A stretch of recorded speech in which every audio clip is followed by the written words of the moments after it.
Hi everyone and welcome to Curly and Yarny. I am Milena and for today's video I will be warping my loom with 8/4 cotton because I want to weave dish towels. So let's get started!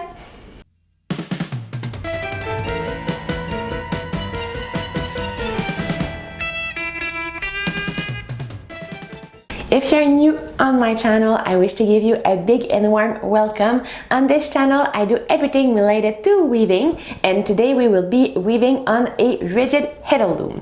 If, however, you've been on my channel before, you might know that most of the dish towels that I have been weaving on my rigid Heddle loom, I have been warping them with 8/2 cotton.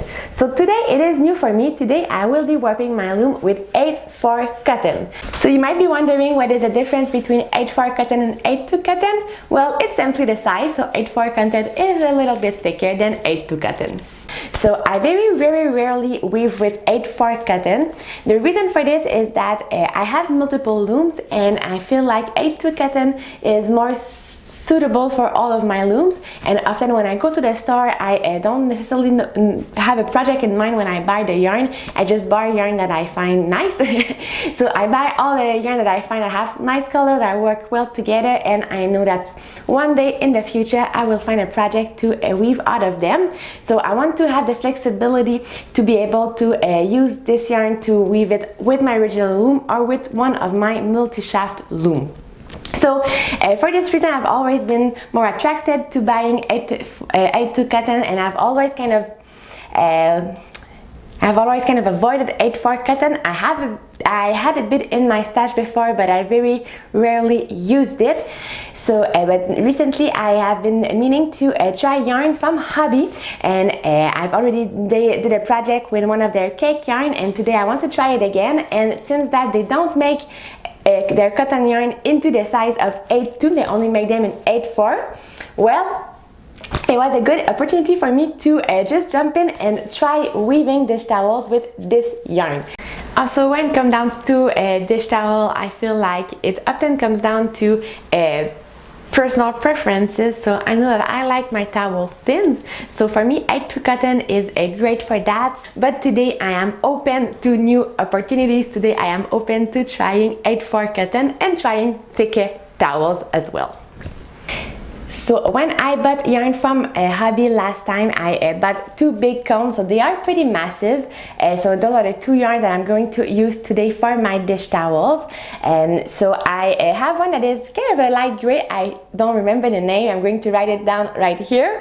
And the color is number 7. So the way that Hobbii works, often they have a color number, and on the label it doesn't say the name of the color, but at least it says a number, so it's easy to track down what color was this. And also here I have a light blue, which if I remember well the name was Cornflower, so Cornflower blue, and the number of this color is 17. So again, those cones are massive. So on each cone I have 1,700 meters of yarn, so that's a lot. I'm pretty sure I'm gonna have enough yarn to make many projects, but today we're making our first project. We're making dish towels. If ever you wanted to make the same towels at home, I would provide all the information about those 2 yarns in the description down below, as well as a link to Hobbie's website. So here are some more specific information for the project today. So as a pattern, I'm going to show you a screenshot of my Excel file. So this is what I have imagined for the pattern. So I'm going to play around with the 2 colors, and I'm going to add some houndstooth pattern into my work. So I wanted to have some fun with the colors, but not too much. So I think this is a very simple pattern that's going to give great results, at least I hope so. Alright, so let me take a minute to explain to you the pattern for today. So I have basically separated my pattern into 3 parts. So there are 2 here that are basically the same, and the one in the middle that is the reverse. So the way it works, I have in the middle of each part a part that I have dedicated for a houndstooth pattern. So a houndstooth pattern, if you're not familiar with it, it is a pattern that is very simple to weave on a rigid Heddle loom. It's simply a play of color, and the way to warp for it, it's simply to pull one loop of one color and one loop of the other color, and to alternate those two. I will also be weaving 2 picks of each color in the warp, which would make the pattern, but more on that later. So for the warping, we have to remember is that it is very symmetrical, 3 parts that are almost the same, except that the one in the middle is the reverse, and in the middle of all of those sections I have a part where I alternate 1 loop of each other. Also, I'm going to warp with my 12.5 Heddle. So I will single the warp into each dent of my Heddle, and I'm going to warp for a width that is a little bit a little less wide than 24 inches wide, so a little less than 60 centimeter wide. It's gonna be maybe 23.5 inches wide, something like that. Also, I'm going to warp for 2 dish towels, so I'm going to warp a length of 2.5 meters. So in this 2.5 meter, I allow for about 50 centimeter of waste yarn, and then 2 towels of about 1 meter each. So for today's video, I will be mainly focused on the warping on my loom, and in the next video I will take you with me on the weaving of this project. So stay tuned for part 2.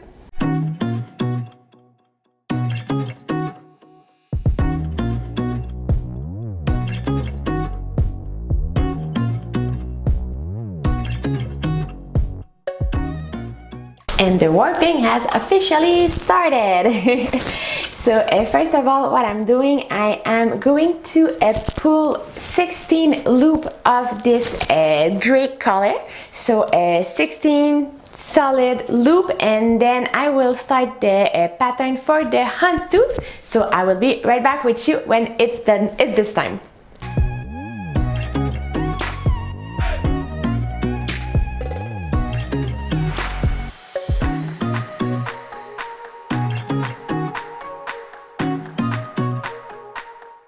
So now I have 16 loops pulled, so this means that I have 32 ends already on my loom. So now I can start one of the portion where I will alternate 1 loop of this gray, 1 loop of blue, 1 loop of gray, and so on. So since I'm doing 1 loop of each other, I am not going to cut and attach them every time. So I'm going to show you how I'm going to pass the yarn in order to do all of those loops. So my gray yarn is already attached to my loom, and it's staying there, and now I'm going to add this blue to the loom.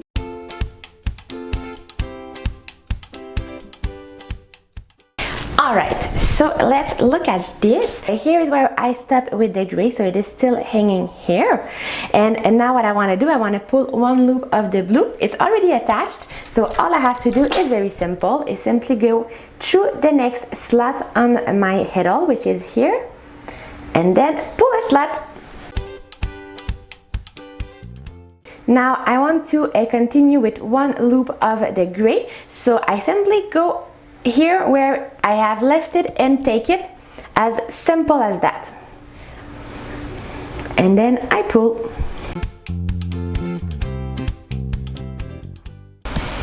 It tends to pull on the yarn underneath and make a bit of a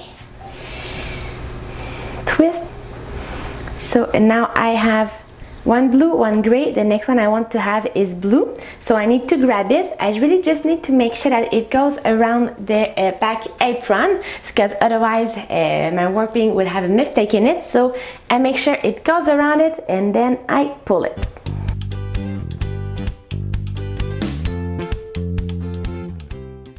Also, I want to take the opportunity of this video to share something new with my channel. So I have just recently started a Ko-fi page.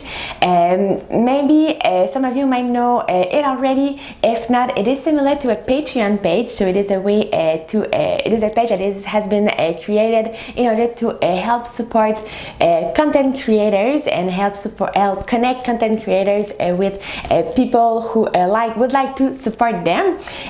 So basically I've decided to open this page because I've been working very hard for this channel. I dedicated all of my free time to this channel. I have a day job and soon I'm going to go to school, so really I jungle with attending all of my normal activities with running this channel, so it takes a lot of time, a lot of effort. And some of you have already mentioned that they would like to support me in this adventure, so I've decided to set up this coffee page. I've decided to choose Hobbii for this because I felt like coffee had a lot of different features, so there's a lot of different possibilities that I could do with it. I find that it was very flexible and versatile, so this is why I chose it. So basically the way it works, it's called coffee and it's not a coincidence, so works in the term of donation, such as if someone would want to buy me a coffee to support me. So there's two ways to do this. You can buy me a symbolical coffee as a one-time shot, as a one-time deal, but there's also the option to join my membership. So this is very similar to Patreon. I've kept this very simple. There's only one membership option. So with this membership, it's called the one and only because it's the only one. And with this, you would have, if you join this membership, there is a monthly fee that applies, and this helps support me, and in return I provide you with exclusive content. So since this page is still new, the content I have there is still kind of a work in progress. I'm trying different things. My plan for this is to have exclusive information before anybody else. So for example, for today's project, I had already shared my ideas with my coffee members beforehand, before I even shared it on Instagram. Also, I want to share every once in a while some exclusive projects that would only be available through the coffee membership. I also maybe will share some secrets or some behind the scene footage, as well as maybe giving early access to YouTube videos. So some videos might be available maybe 24 or 48 hours before being live on YouTube, giving you kind of a premiere. so you would be the first to be able to watch those videos. So let me know what you think. Let me know if you like those ideas, and I will provide the link to this my coffee page in the description down below, so feel free to check it out. And thank you in advance of anyone who would wish to support me in this way. This means a lot to me. Thank you very much. So here, let me show you from another angle. So so far I have one blue, one gray, one blue. So the next one I want to have is the gray. So my gray yarn is here. I make sure it goes around the back apron like I would normally do, and I go through the next slot and I pull.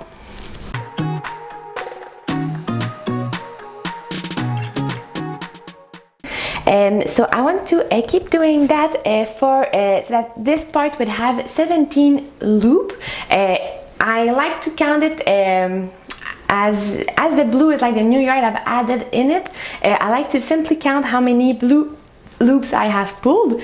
So far I have pulled 2 blue loops, and in total I want to pull 9 of them. So I will pull 9 blue, 8 gray, and in total this will make 17, but it's easier to just count the blue. So 2 done and 7 more to go.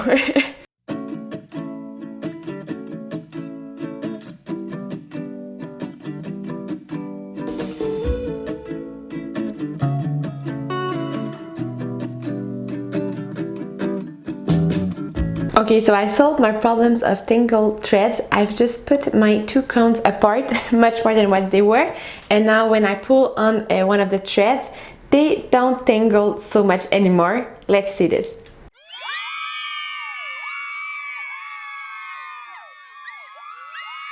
Alright, so and now I have 9 loops of blue, so I'm done with this. So what I'm going to do, I'm simply going to cut it, attach it. Notice that the gray is still on the loom, so I'm going to keep warping with the gray. I'm going to pull out 16 loops.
warping is done, and so is this video. Thank you so much for watching. In a few weeks I will release the part 2 of this video. So in the next week I will show you the weaving of the pattern.